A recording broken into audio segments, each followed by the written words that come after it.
today. Walt Thiessen and life coach Joel Elston here. Today is Thursday, March the 28th, 2019. It's 8 a.m. in New York. It's 5 a.m. in Los Angeles. It's 12 noon in London. Sydney, Australia is, I believe, around 11 p.m. Wherever you are in the world, thank you for joining us for another episode of LOA Today, your daily dose of happy. And I'm happy that Joel is back with me doing another episode. I was trying to count it up on my fingers and toes, Joel. I think this is our 5th year doing the show together. I could be wrong, but I think it's 5th year. I will always defer to your obsessive compulsive counting technique. So well, thank you so much. No problem. It feels like you're. In fact, I would almost guarantee you're right. So I'll just go with your thing. I think it's the first time I've ever been told I was OCD. That's interesting. Okay, well, that's cool. It was the show. So you don't, but you certainly are detail-oriented. That we can agree on. Well, I can say there is one way that I am obsessive. I like doing 10 podcasts a week. By most people's standards, most people do a podcast, they do it once a week. That's what you and I used to do.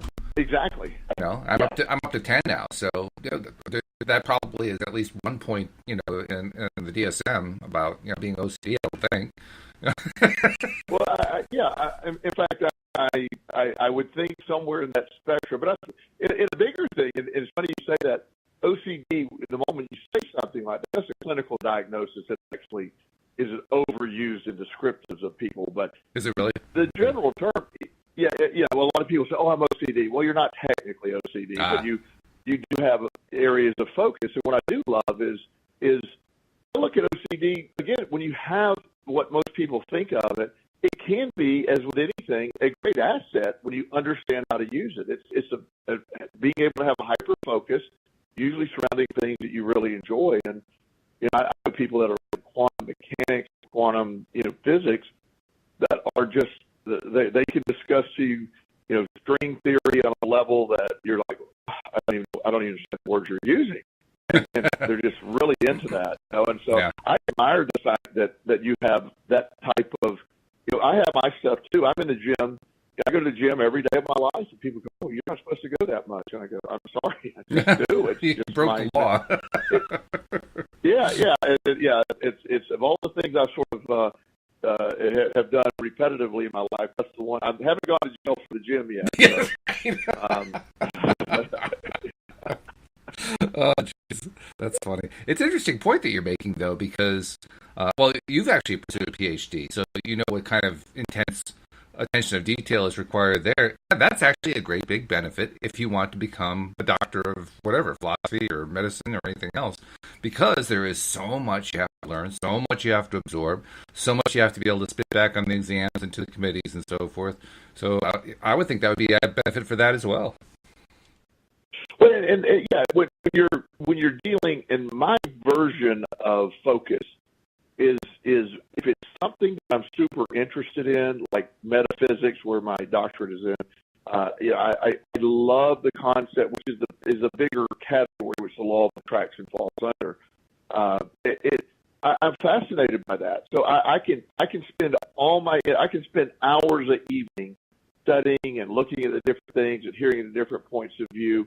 I love that. It's a great thing. Whereas if I were going to get a doctorate in anthropology or something, blah blah blah, you're like, I can't do that. I'm sorry, it's just it makes no sense. I wouldn't be able to have that energy or focus to do that. It's just the way it is. I'm not interested enough in it. I was talking to someone today who's finishing up medical school, and he's considering going into psychiatry. But medical school, it talks about the ultimate in memorization, and what you have to know. 90% of what you learn in medical school will never be in your field. It's just an overall general knowledge. And while that served well years ago, I think there's going to be a change in that, where since so much information is available at your fingertips now, you don't need to know, the within the thumb there's like 9 bones within each thumb and the name of each bone, and it's blah blah blah. I mean, all that's irrelevant when you could be focusing more on like like the new way of thinking. We're talking about gut health. I was just having a big conversation about that with a doctor yesterday, and there's a lot of information about good, healthy gut and good mental health. It's massive right now. It's the biggest trend in psychiatry. And this is a psychiatrist for 30 years in the field, and he just didn't believe me at first. He said, Joel, are you making this up? I go, no, how do you not know this? And I said, this is, and so he just hasn't done any follow up. He's all excited about these whole new concepts. We talked about that. So, but this is a guy that he's a genius. He's an expert in his field, and aware of the biggest trend toward things. So, the idea that always having that thirst and that, for lack of a better term, OCD or the ability to hyper focus on stuff you love, is how people become experts in fields and learning things, and never ever wanting to not be learning. That's so awesome to me. Always want to be learning. It occurs to me that there are probably some med students right now who perhaps could be listening to the program and saying, geez, I hope they can get rid of organic chemistry. I'd really like to get that off the curriculum. Because that's always the pain of the medical student, having to memorize all that stuff that they have to memorize. It's so dry and so boring. Yeah, and one of the classes that he was required to do, and I don't know if every medical student does it, but so much of medicine is based on study. So he had to take advanced statistics to understand how, and he's going, oh my gosh, we spit, and again, there's nobody doing this. It's stupid in medical school. So you have some bright people, but not every area is their area. And he struggled so much with advanced statistics, and there needs to be an understanding how they derive these studies and how they come up with the thing. But the fact that, do you really need basically a master's in advanced statistics, or could you just say, I need the general stuff? Right. But it's a fascinating world, and all this your gift can be your curse, or either way. We have things that we have that are unique to us. Is how we use them that determine if they're positive or negative. That's where the law of attraction comes in. You can look at your skill set. I'm on a big crusade for years now, especially with children, and me having ADHD myself. Of the idea that it's in it's a mental disability, or it's whatever term they have it under now. I don't even know exactly where it is, but whatever classification it is. I just think it's a different brain. It's not a less superior brain. It just works differently, and you're telling kids, well, you have a special need because you're ADHD. I don't know. You have a super brain. Nobody's taught you how to use it, and it's just a different perspective of how to look at it. And I think with everything, you look at the guy. He's not a great example because he murdered his wife, but the Blade Runner guy. Oh, yeah. So forget the murdering the wife part. Please do. We'll just sort of delete that. Right. This is a guy that, and I don't even know how he lost his legs or he blew it up, but he, because of what he did with his disability, he actually was the first person that he ran faster than people with non-prosthetic legs. Right. He took that to another level. People said, well, he has an unfair advantage now. It's like, well, but that's really a positive that again, we get into the whole life thing, so it takes a lot of that away. But Lance Armstrong, another sort of divisive character. But you read his story, and again, leaving the last chapter out, what a motivational guy. He just went in and he had cancer, and so cancer actually made him work harder and fought harder. So it's how we view everything, and that's sort of the concept we were talking about last week, or in almost every week in some form or fashion.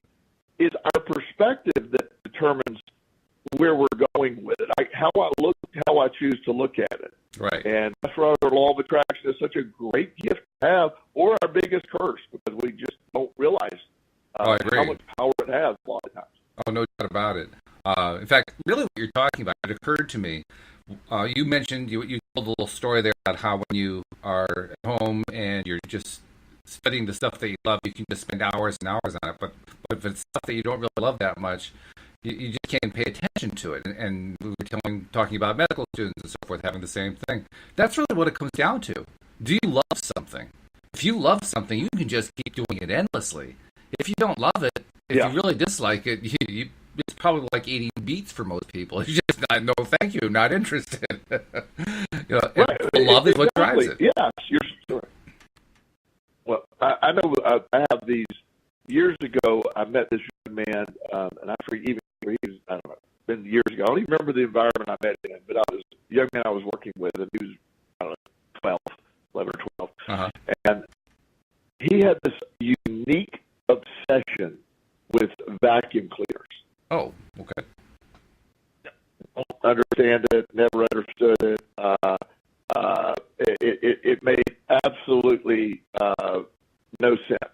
Our cats actually have an obsession with vacuum cleaners too. They like to run away from them while they're operating. So it's kind of an inverse side. Yeah. So, and at the time, and I'm sure he's a grown man now. I haven't followed up recently, but years he would be able to. That's all he wanted to talk about. And his friends are, other 12 years like, just shut up. What are you talking about? And he can tell you about every vacuum, the quality, the ratings, where they came from. I mean, the most extensive knowledge of vacuum cleaners I've ever seen. Was his last name Dyson? Is that who he was? No, it should have been. Yeah, right. And I've always wanted to, this is before the Dyson stuff was big. I always wanted to talk to him after that, by the way. So I wanted to talk about the Dyson. But at the end of the day, everything came down to it. We had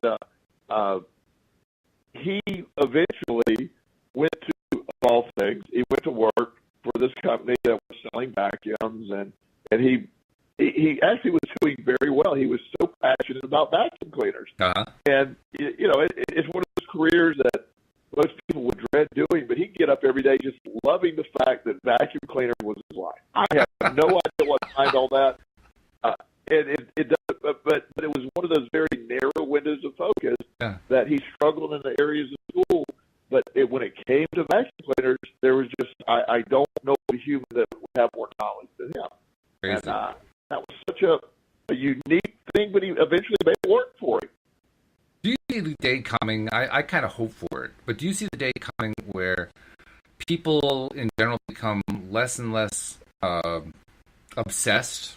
I'm talking about OCD. Less obsessed about credentials and getting the right training for stuff, and you have to have the general training and all that, and being more oriented toward people just pursuing what they love and recognizing that when they love it, they're good at it, and that's all you really need to know. Do you think that's going to happen? I hope for it. I keep imagining a world like that. I think it would be such a much more pleasurable and enjoyable world for everybody concerned. But then again, I also look at what goes on with how much desire there are for credentials. People crave working with other people who have credentials, and it's almost like the credentials get in the way. Now, maybe that's just my perspective. Maybe that's just my obsession. Oh, I completely agree. And here's my sort of my take on that. The idea that I'm seeing it, and believe it or not, technology is sort of leading the way. There are a lot of people that are realizing, look, I can go to a technical school, I can get a specialty in internet protocol or security, and I'm making up words. So, actually, internet protocol is we use internet protocol every day. It's called the internet. How the machines connect. It's called IP, internet protocol. That's exactly what it is. Yeah. Thank you. I act like I say things, and I'm really glad I know what I'm talking about. You really do, even if you don't. Yeah. So, but you're seeing a trend where people can go directly, bypass. You get out of high school and you can go directly and learn your field. You get certifications in the field.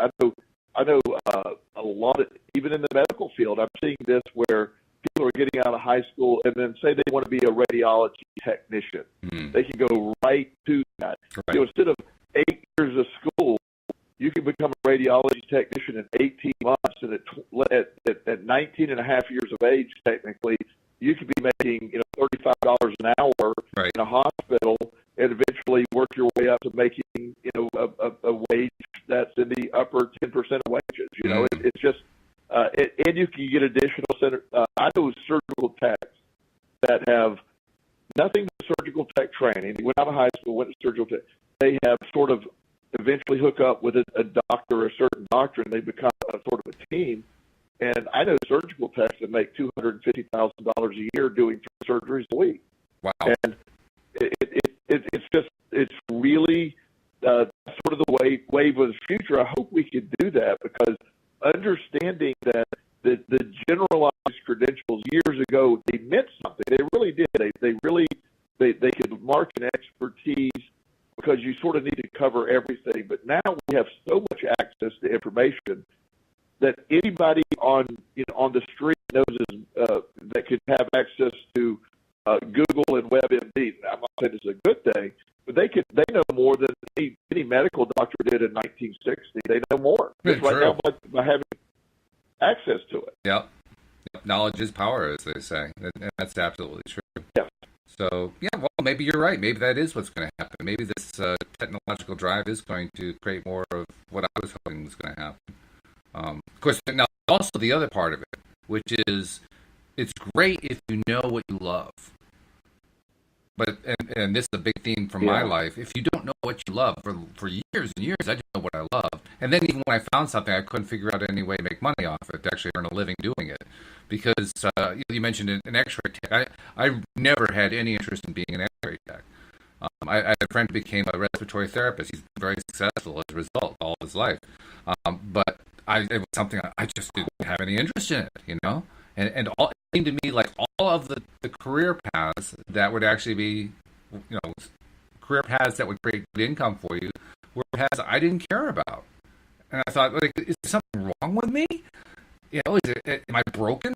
Am I like a failure of a human being because I can't find a love for something that is something that people need a lot and are willing to pay good money for? It's almost debilitating to not know what you love. Now, eventually, I have found something that I love. I love doing these podcasts, and that's, to me, this is like a lot of fun. I do 10 of them a week. I mean, obviously, I can't get enough of them, right? And yet, I'm not making money. I'm not making any income off of them. It's not filling my pockets. It's not paying the bills. I'm sure I'm not the only person who has that experience. I'm sure there are other people who have found something that they like, but they can't seem to find a career path for it. I mean, I'm not even sure where my question is. I guess my question is, what do you do? What do you do when you're in that place?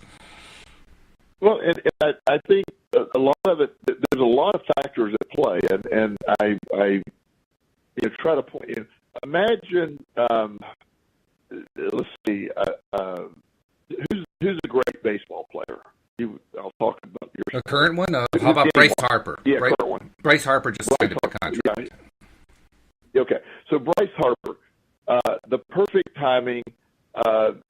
He's a star. He's great at what he does, and I did read that he signed almost a $500 million contract, guaranteed incredible money. Yeah, it's about a third of a billion. Yeah, but Mike Trout actually almost signed a $500 million. He was about $470 billion. That's the one.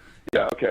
So these guys, they're great talent at baseball. Plus the timing of their talent at this time in history. Right. Baseball's important. So the moving parts here. Now go back 100 years ago.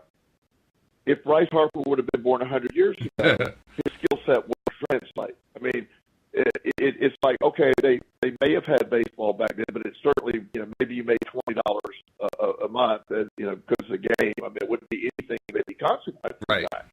But a lot of this is an ongoing. How do you time what you love? Mm-hmm. With like my love of metaphysics, my love of law of attraction. I have told the story so many times. The audience is probably really bored of it.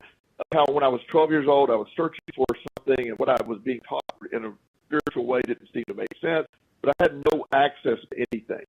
Well, I was in a small town, Southern Baptist town, that you couldn't find anything in the library that didn't match the belief system of the town. So I didn't know where to go, and I felt there was something out there. Now, it was years ago when everything became available to us, and I started making these discoveries, and I could do a lot of research on. But my love of the law of attraction, I don't know that if I were born 20 years before I was born, I probably never would have run across this the way I ran across. Yeah. So a lot of your passion is timing, and how do you translate that into where we're at today? Like you know, and you are very knowledgeable on web development and web pages and all that. Well, 10 years ago, that was a super lucrative business. It was like people were lining up to get web. Now it's dead. You can go on Wix.com and do one for free that would have been a state-of-the-art website 10 years ago. Exactly. Yeah. So the timing of, my dad used to sell insurance, and before the internet came along, he was selling insurance, and our average commission on a homeowner's policy was 20%. So if you sold a $500 homeowner's policy, you get $100 in commission. Well, today that same policy maybe is 1%. Right. Because the competition, you don't need an agent. You can do everything online. So the competition now, so it's a different world. It's a different industry. Exactly. It has a different, way to it. And so learning to match and grow your skill set instead of get stuck on that is the challenge. How does this evolve for you? But now, like you said, you found it with a podcast. And I do believe, I've always believed, it's the timing of it is something that we're working on. But the podcast, I'm reading the other day where these random podcasts that are not much more successful than ours are being bought. Yeah. Oh, yeah. There was a huge purchase made by Spotify. They bought a company called, what was it called? I can't think of what it's called, but it was a company that was founded by a guy who used to work for PBS or NPR. I can't remember whether it was television or radio, and it was a program called This American Life. He was one of the producers of that program, and he ended up going off on his own and founding a podcast company about 4 years ago, something like that. And this company, all it does is create fiction podcasts. That's all they do. And they've got 30, 40, 50 different series that they've strung together. And that company just sold all of its inventory to Spotify for, I think it was $230 million. And a whole bunch of people around the industry are raising their eyebrows saying, what the hell is wrong with Spotify? Right. And that's the piece that a lot of people just don't grasp is you can get there. If we were affiliated or somebody runs across us, but you could be swept up in that. There's Spotify, for example, is looking for a lot of content. Podcasts are becoming way of the future. Yep. They are the future. We are in it right now. Very few people are tuning into news the way they did. Just like we're talking about in general, where your specifics are. Whether you want to pursue just what you love versus having to get general education. Well, podcasts are sort of the entertainment news version of that. You have the ability to find topics you really like to focus on and program your listening to that, and not have to. If you turn on your favorite propaganda news channel, CNN or Fox, and you're given, first of all, you're given a spin to the direction of it's either Trump is he may be Jesus, he may be the second coming of Jesus, we're not sure, or he may be Satan, depending on which one you turn into. But then you get to hear the news, quote unquote, news of the day from their spin, versus going to a podcast and saying, "Well, I like what they're saying. I like that." One of the podcasts that ended up getting a few $1 million. It was a father and son that basically started a podcast. It was like a mystery theater kind of thing. All they were doing was reading, taking classics, mysteries, and reading them on air. Oh my! Over the year, and and so you're thinking, well, that's sort of simple, but they'd say this is the Murder on the Orient Express, and they would read it, they would do it in play form, the characters, sort of, and had a sort of a few people help it out, and wow, and it's just content they're after. So there's 10-year-old kids that are doing what they call toy reviews. They're making $10,000 a month on YouTube. Yeah. Oh yeah. It's an amazing time. So you look at what's out there versus what's missing, and our focus is, it's like, we get stuck on what isn't there and versus what is there, and how does our skill set match where we're going? And that's the key. The timing is a bunch of moving parts. Like my life coaching model that I do, and I have a very good client base, and I have a lot of referrals. I have more and more doctors, referring to me. Well, that would have never happened 10 years ago. 10 years ago, it was still like, oh, I don't understand this model. Well, right now, I'm having, so many people like say, well, not only is it maybe equal to traditional psychotherapy, while it is a very different thing, a lot of people say this may be better for certain people than traditional psychotherapy. Mm-hmm. And it's catching on with that concept, not just with me, but other people realizing, wow, this is a different way to do it. And it maybe we're not, the other way hasn't always been the best. Mm-hmm. Sure, yeah. Well, and actually, you made an allusion a few minutes ago. You talked about baseball 100 years ago compared to baseball today. Well, today, the average baseball player in the major leagues makes about $4.5 million a year. Just the average player, not the superstars. They make $4.5 million a year on average. 100 years ago was 1919, which even non-baseball fans may recognize that was the year of the so-called Black Sox scandal, when Shoeless Joe Jackson and some of the other members of the Chicago White Sox threw the World Series because they were being paid by a gambling mobster to throw the series because they weren't making any money. Like you said, they were making $20 a month. So they actually turned, although there's some controversy about whether Jackson actually threw the series because he had an amazing series.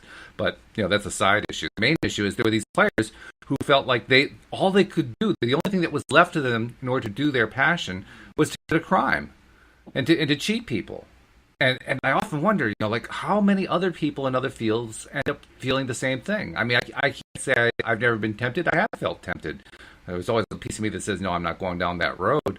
But, you start feeling desperate because you can't make it in the thing that you love. That can really take a toll on you. Now, by the same token, you talked just a moment ago brilliantly about, how you're in your own field has shifted, and it has led to an opportunity that you kind of have ridden the crest of the wave in. It reminds me of an article that I saw just yesterday online, story of a 19-year-old woman from Great Britain, I believe, who stumbled upon a business idea when she and her family traveled to China. While they were in China, they met this one particular family, and the woman had just given birth to a child. Apparently, in China, it's even more than a tradition. It's just like a common thing now. They will give their children a traditional Chinese name that has very specific meaning and so forth, very meaningful for the family. But they'll also try to find an English name because they know that given the world that we live in, if they have an English name as well, they're going to be much more successful if they do anything that interacts with any other country. And this particular woman wasn't really sure what kind of name to pick. She didn't really know English names. So the 19-year-old came up with a name for her and gave it some thought and did a little research. Said, how about this name? The mother loved it. She thought that was great. And it occurred to the 19-year-old, this is something that a lot of people in China need. So she created a website. I think the website was something like Find a Name or something like that. Findaname.com. It wasn't that. It was something similar to that. And she set up a little algorithm. She punched in a bunch of data, looked up like 4,000 different kinds of names that were English names, assigned certain meanings to them based on, what the etymology of the name was or how they're, typically used or who the famous people are and so forth. Came up with like 9 or 10 different categories. And then set up the website so that a user could punch in like 4 or 5 different characteristics they're looking for, and it would spit back to them a collection of names. They could pick the name they liked, and the cost for it was like 79 cents a use every time that you used it. She's made $500,000 doing that. I know, isn't it crazy? I mean, stuff like that. Holy cow! I mean, she's paid for a college education.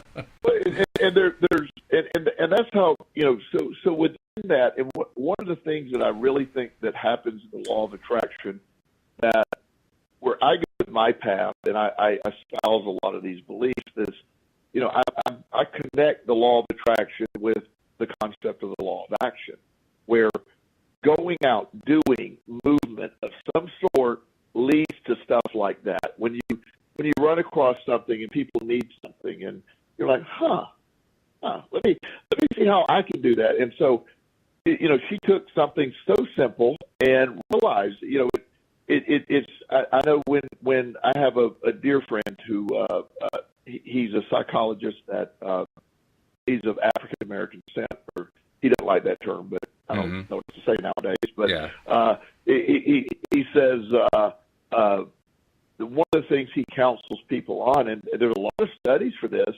that traditionally black sounding names, these are his words, don't get called back on resumes. They just don't. And he really encourages families to understand that there's more, and it's a bias, and it's absolutely wrong. But they've done studies where they send in basically the exact same resume with experience and education, and one with Brandon Wilson III, and something more, sounding more in a traditionally African American sounding, and they don't. The other one, the Brandon Wilson III, gets called back something like 75% of the time. Wow. And like 10% comparatively. And so again, so understanding that, but that's a knowledge that has been developed, and he's able to spread that. So he's actually writing a book on that whole concept. And so that's just a tiny area of study and expertise that he's going to probably turn into a big field at some point. And it's a great service. And just like this lady that did the name thing there, we find things that aren't working right. We find things that are out there. It's what I love about, the Elon Musk company, Tesla. I mean, whether you like him or not, I love the way he thinks. I love the way he's developing things. I love where he's going with everything. And he's thinking way outside the box, and traditionally people are saying it can't be done. And he's just doing it. It's pretty impressive. Oh, yeah. I think one of the most interesting and impressive product ideas, and it's actually turned into a product, that he's come up with has gotten the least amount of attention. But he's come up with these solar tiles that you can retile your roof of your house with, and it will power your entire home, which is that's phenomenal. I mean, that's better than what solar panels can do. And it looks just like a normal roof. Like, holy cow. Well, it is one of those things that,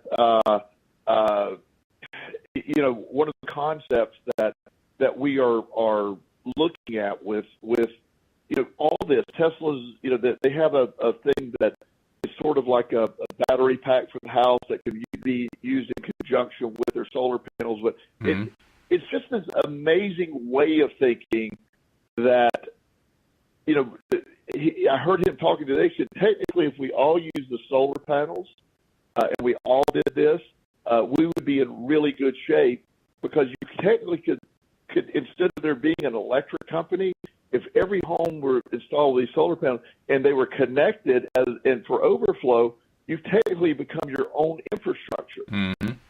That's right. Exactly right. In fact, it occurs to me that there are a lot of people, and this is actually part of what kids are taught today in school. There are a lot of people who are obsessed with global warming and climate change and so forth. And interestingly enough, all of that is presented in the negative. Oh, this terrible thing is going to happen. With the Earth is going to warm. There are going to be massive flooding. Entire industries are going to get destroyed. People are going to starve to death. There's not going to be enough water. All this other kind of stuff. That's the negative way of looking at what's going on. The positive way of looking at it is, look how much money we can save just by tiling everybody's roof with solar tiles. It's an entirely different way of looking at the same basic issue, just looking at it completely differently, but looking at it from a positive perspective. Once again, I ask, what would happen if we did that? If we shifted our mindset to the positive side, we would have an entire society of homes that are solar powered. Right. And that is one of the things that you when you can see how clear or what a great idea that would be. It is such an amazing. We live in such an amazing world then. Yeah. But when you look at it from a lack-based perspective, where we no longer we can't do this. It's sort of like the West Virginia coal mines. they're holding on to. They even changed the name. We have clean coal. There's no such thing as clean coal. Clean coal, But it's not built on a need for coal. It's built on a need for an economic model that was really necessary in the 1920s. Mm-hmm. It's not necessary now. Right. But it's holding on to stuff that instead of evolving, there's a whole new economy out there. But half of our battle in today's society is fighting people clinging to the old economy because of the fear of growth and the fear of change. Whereas I look at it as just limitless, exciting stuff. At one point, Google made the announcement. Now, they have their ulterior motives too, but Google said, why don't we make a free, super-duper, high-speed internet connection free to everybody in the country? Mm-hmm. Free Wi-Fi to everybody. Yep. And the implications of that is you could literally run them through electrical lines. You could have Wi-Fi emitters or signal things around the country, up and down highways. In theory, never even needing a cellular tower. Mm-hmm. You could have. Well, of course, think of the number of people that scares. Oh, yeah. Comcast goes from a super valuable company to having zero. And Google's talking about providing free service to what people pay $100 a month for minimally. Mm-hmm. And it's just such a. And then Verizon's like, oh no, we can't do that because we get $100 a month for our service, and you take $200 a month and provide all this stuff for free. It's an amazing benefit, but yet we have people fighting all that. Oh, yeah. And they're going to say they're not just fighting it; they're actively working against it by saying things like, "Well, that would make Google a monopoly," and we all know how bad monopolies are, so we can't have that. Not realizing that there's a flaw in their theory, which is the theory. Now, I understand where the theory comes from. The theory comes from, say, the 19th century, when you'd have a company town. And in that company town, the only place that you could buy your groceries was at the company store. That was it. There were no other options. So in that monopolistic situation, it became almost prohibitive to live. You just couldn't do it. So people equate Google being big with the company store being owned by the company that ran the town. Except that there's a problem with the theory. The problem is there's not just one company. There are a whole bunch of them out there. There are millions of companies out there. And, a company becomes big. So, let's say they become big offering this free internet service everywhere. And what's the fear? The fear is, then once they get everybody having this free service, then they're going to start jacking up the price. They're going to make it expensive for everybody else. And if that was the only game in town, that would be worth being afraid of. But here's the catch. They're not the only game in town. Well, yeah, and there's and again, the most valuable company in the world 20 years from now, we don't even know right now. We never heard of them. They're a startup. They haven't even began. That's because right. That's the beauty of it. It used to take, Coca-Cola took years to build, a century to build. Right now, we have the ability to, think of the companies that didn't exist in 2010 that are wild now. There's tons of them out there. Uber. Where did Uber come from all of a sudden? Mm-hmm. It's not only did it become a company, it became an instantly recognizable name brand seemingly overnight. To the point where the medallion taxi services are feeling threatened by it. They're trying to shut it down because it's threatening their revenue, kind of like the coal people, Exactly, yeah. And they took a very simple concept of ride sharing and took out all the expense. They're the biggest, basically the biggest transportation company in the world, and they don't own a single car. Yeah, right. It's just they have created this incredible idea, and there's going to be more of that. So to me, the beauty of is how you choose to perceive all of this stuff. We live in great times or we live in horrible times. Mm-hmm. And that's what we're trying to work out here. Exactly. Yeah. In fact, I'm reminded that through most of my adult life, the great boogeyman has been Walmart, because Walmart drove so many mom and pop stores out of business. They drove Kmart out of business. They drove a whole bunch of these other stores out of business. Now, Walmart's future is threatened by another company called Amazon. Yeah. I mean, Walmart's, and people don't realize it yet, but Walmart in the long run is in serious trouble. Yeah. it changes that, and Amazon comes along and does it well, but then Costco, who's a really good model, is working hard. Their rate of growing their internet stuff, Mm-hmm. and so Walmart then is rising to the challenge. They're increasing their services. Walmart, while they have a disadvantage to Amazon, they have an advantage to have hubs all over the place. Yeah. So there's Walmart has a long-term model of with all the stores, they can out Amazon because they If have they really want to. stores. Yeah.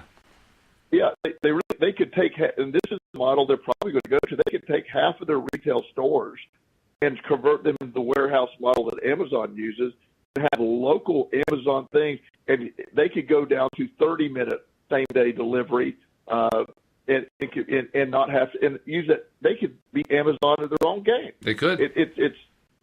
And so within that, this is what it does. But when you look at it from a fear base, you lose things to the fear. When you look at it from a growth base, right, and you get the growth mindset, and if a company can approach it from that growth mindset, look at the endless possibility. This week, it's funny we talked about this. I want to throw a crazy number out there. It doesn't matter, but it's something like 5,000 or 20,000 somewhere. A huge amount of retail stores, Payless Shoes, totally shut down their operations. Mm-hmm. All these stores are closed. Dollar Tree, because the need's not there. Right. You don't need to go to a store. I have stuff being delivered every day now. I very seldom go to a store. However, I like that option if it's available, but you don't need so many of them. So it's a changing economy, and is it either yes, there's jobs lost on, the $10 an hour, the $7 or $8 an hour job at Dollar Tree at the cashier. Yes, that job is lost. Mm-hmm. But there's also you hear these other companies that are thriving, and they're begging for help. So if we can quit fighting losing the old and embrace the new a lot of times and look at it as growth versus loss. I've argued with people for it. Said, well, all the people are going to be laid off from Dollar Tree, and I'm like, well, maybe they'll improve it. They're making $9 an hour at Dollar Tree. Hopefully, they can move on. Mm-hmm. Hopefully, we're able to move on from that and use that as a springboard versus I'm losing Dollar Tree. I'm getting rid of a $9 an hour job. There's a guy down the street hiring for $12 an hour. Mm-hmm. Mm-hmm. It does kind of come home at that point, doesn't it? Because for the person who is, and I'm in that position right now, for the person who is trying to deal with the stresses of everyday survival and trying to figure out, okay, well, yeah, all these great things are happening on a global scale, but I got to deal with me. I got to deal with the fact that I don't have a job right now, or I don't have a career, or I don't have this, or I don't have that. And when you're in that mindset because, the money isn't coming in or not enough money is coming in or whatever, it's a tough mindset because that's all you can see. You can't really see this global thing going on. Maybe you can see it kind of abstractly, but it has no meaning for you because what really has meaning is I got to be able to, feed my family. I got to be able to put a roof over our heads. I got to be able to clothe everybody. I got to be able to provide the basics. That's where that's where the rubber meets the road, really. Yes, and that's where the fear comes in. That's where when you look at your security and when you look at one of my words that I love to use, try to use it at least once a week, is when you are in the mindset of awfulizing. Yes. You take every event versus, okay, I'm in panic mode because I lost my job. I'm in panic mode. I'm not going to be able to feed my kids. We're going to be homeless. I don't know what I'm going to do. And you get into a depression, you get stress built type thing versus what growth opportunities here? I needed a kick in the butt. I needed to move forward. No, I know of no one who has done great things that didn't come from a place of fear to start. Now, it doesn't mean they stay in fear, right? But it starts with, I got to go take this chance. I can't, because nobody leaves the safety. I work with, my clientele is usually wealthy, upper middle class people, and so a lot of them have been in traditional employment, like they go to work for a massive company. Dominion Power is a big company here in Virginia, and they're headquartered here in Richmond. So I know a lot of people that are high up in Dominion Power. Well, one man has been with them for 30 years. He made incredible money. He's one of their vice presidents. And he retired. He hated the job. He feels like other than an incredible income and a great retirement, but now he's using the money to go and go do stuff that he could do with before. He always wanted to do, but he didn't do it because of fear of being able to provide for his family. He's now even making more money doing what he was doing, what he should have been doing 10 years ago. And he's like, see, I wasted 10 years in that company, but I was too scared to leave the comfort zone of Dominion Power. Right. And so comfort zones are a nice place to visit, as we often say, and they're almost always debilitating in the end because they, you probably have examples of fearing leaving the comfort zone. I've had examples of fearing leaving the comfort zone years ago. And so when you do that, we recognize that it's easy to say, "Oh, don't do it," but it's such a loss when we. I look at the gift of being pushed out of your comfort zone. It's very uncomfortable, but it is amazing when you look at that. Let's get to another extreme too, because all the examples we've been discussing are here in the United States, which is pretty much globally recognized as the land of opportunity. It still is, and there are plenty of opportunities, all kinds of them. You just have to be willing to do what it takes to take advantage of them. But there are also people, and I'm going to really go to extreme here. There are women, for instance, who live in some of the countries that have great degrees of poverty or oppression or something like that. Places like Somalia or Afghanistan, Pakistan, some of the other African nations. I mean, that are just in really, really bad situations because women usually don't even get the fair shake anyway, just because they're women. And then add in the fact that they're in a war zone or they're in a society that has tremendous economic deprived experiences and so forth. How does somebody like that reconcile it? They don't have the experience of living in the United States where they have all these different jobs available and so forth. So what do you do if you're in that kind of extreme situation? Well, and I think so much along the way that sort of like you're talking about when you identify it, every situation is unique, and we do have a perspective in the United States, and I do feel it's easier to get this stuff accomplished a lot of times. Yeah. However, we are talking about the World Wide Web. I know people that the lady in China who did the name thing. Oh yeah, she's making $500,000. I mean, so if you can do it in China, you can do it anywhere, and it's just it's the same concept. But since we do have access to I know people that are. This is a great example. People in India, for example, are often customer service reps for United States companies. Well, I also know of there's facilities in India that work hard, and even though a lot of them know English, they work that train people to help reduce their accent and help them become more fluid and conversation. So there's a cottage industry supporting that just alone in India, where you see there's people learning English to speak it at a higher level, higher conversational value, and so there's people training them. So there's a demand to learn English at a higher level. True.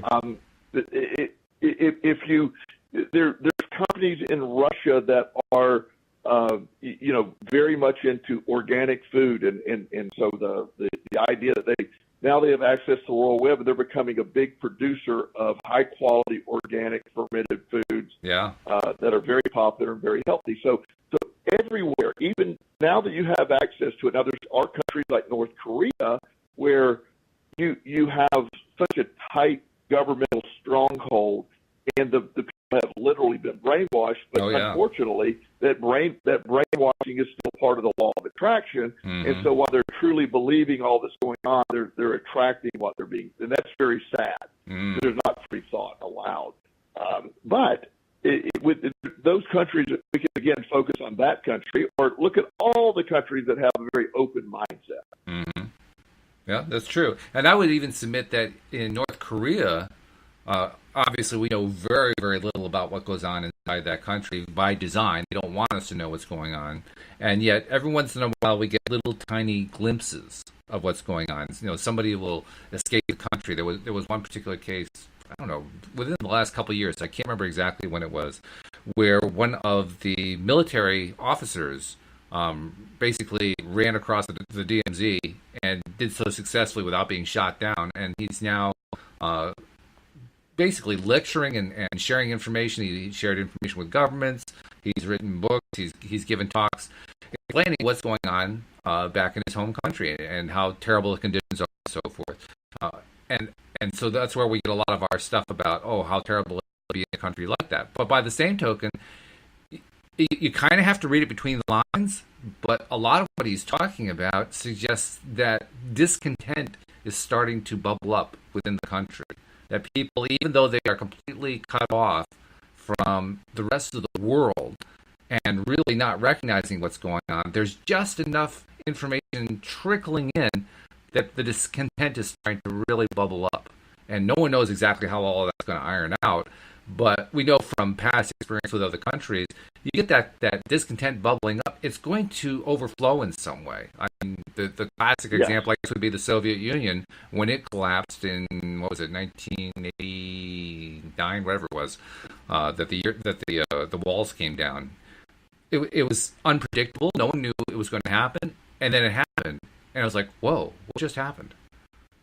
All because some discontent just started to bubble up. So that kind of ties into what you're talking about. You start from a place of really struggling, and if your dream and your desire gets strong enough because of that struggle, it turns into this, what Abraham calls this massive rocket of desire, and all of a sudden law of attraction kicks in and starts shifting things, even in the most dire situation.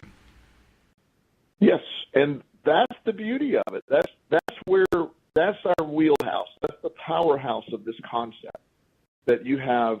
We all have within us a desire. Sometimes the desire is created by a lack. A lack can be a positive in the beginning, as long as you don't stay in the lack. Right. The desire to get better, the desire to prove, the desire for Tesla to be the Tesla company, Elon Musk, to create such what seemingly impossible things is just brilliant, but it's driven by a desire for more, a desire to break the boundaries, and so the everything can happen for a positive. There are people that cure cancer because, and by no means, let me give a disclaimer. I'm not suggesting cancer is a good thing, right? Or no, but I know researchers that their children have died of a certain type of cancer. I know a lady, I wish I could remember her name. She was 35 years old. She went back to school, got her doctorate, and actually cured the cancer that killed her son. Wow. Now, that doesn't mean her son's loss was a positive. It's clearly not. Right. Having lost a son, I never can make that. But what she took from that, it drove her to go fix this problem. Yeah. And you see that. John Walsh, we talked about him before the program. Years ago, his son Adam was horribly abused and murdered. Mm-hmm. That led him to create a foundation. This man single-handedly changed the laws of our country and how we look at child abusers. Right. And created, because of him, they created where everybody has to be fingerprinted and registered. Walmart, we talked about them earlier, they have a thing called Code Adam, that was John Walsh's son's name, that if there's a child missing or reported missing in their store, all the doors are locked. Employees guard the exits, and the police are called until that child's found. John Walsh did that in response to his son. I would venture to say, I don't know of another soul that has done more to save children from predators than John Walsh. Mm. And the interesting thing is, the average American never heard of him. Never heard of him. When you understood that, now, that doesn't mean that John Walsh's son dying was a positive. I'm sure John Walsh had the option. I'd rather not have done all that stuff if my son could be with me. Absolutely. However, that's life. That's how we take things. The growth mindset is growth. No matter what happens to us or where we're at, a growth mindset can get us to that next level.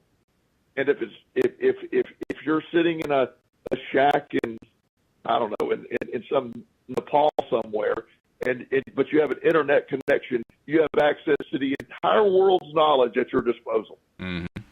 There's enough translating stuff free if you find it online. You don't have to speak a word of English to have free translation from your language to English. You have all this information available to you. Yeah, that's true. And I think that's where we can kind of summarize what we've been talking about here. Because the whole conversation was essentially around the idea that we have these things that we love, the loves of our lives, and how do we make a living doing what we love, and those who do find what they love and they find a way to get a job, they do extraordinarily well, and those who are living in dire situations, even in those situations, there are opportunities to kind of explode the situation. I mean, to the point where walls come down. All of that happening because of the law of attraction. So the original question, I don't remember exactly how I raised the question, but the original question is, well, what do you do about the things that you love? The answer is you look to the law of attraction. Because the law of attraction is going to be your way out, whatever your circumstances, no matter how bad it is, which is really interesting. Yeah, certainly. And I what I'm wanting to derive from all this, I'm wanting to go with all this is the law of attraction will allow great growth, or it will support regression, because it is not about any one direction. It's what you're feeling. It's what you're vibrating. And the mindset controls this. So the excitement out there is we have the access to this. And at the same time, the scary part is we have access to this. You're right. It's the same answer. Yes. Yeah. Exactly. That's it in a nutshell.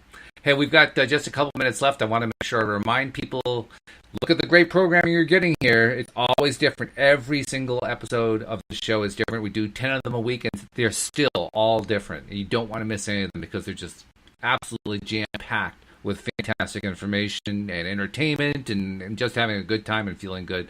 So make sure you're a subscriber. If you're not a subscriber, go to the homepage of our website at loatoday.net, and you will find at the top of the page there's a nice great big icon there with text that says click here to link in and subscribe using your device. It even says so that it will detect what your device is, and that way if you're hooking it with an iPhone, the iPhone link is right there. If you're hooking it with an Android phone, the Android link is right there. It's just it's that simple. Then you just walk through the process automatically, take the default settings, and just like that, you're a subscriber to LOA Today. And then once you're subscribing, make sure that you're sharing that fact each time that you listen to one of these episodes that you love so much, so that other people can find it as well. And that's how we spread the word and help more and more people get their daily dose of happy. And Joel, I mean, I gotta say it for the umpteenth time, you were one of the most amazing coaches I've ever run into, just from the commentary you give us on the show. Tell people how they can reach out to you and learn more about you and learn about your services and maybe just even talk to you. Yeah, my website is joelelston.com, and my email is joelelston@gmail. Either way is an effective way to get me. I love hearing from our audience. I hear from them often. I always try to return calls or return emails. Maybe not the same day, but I usually will get to them. So I always try to make that an effort. Yeah, that's a good point. That's true for all of our life coaches and all of my co-hosts, that you can't always say they're going to be able to respond right away, but they will respond. I don't think there's a single one of them that won't respond, and you're certainly one of the leaders of that.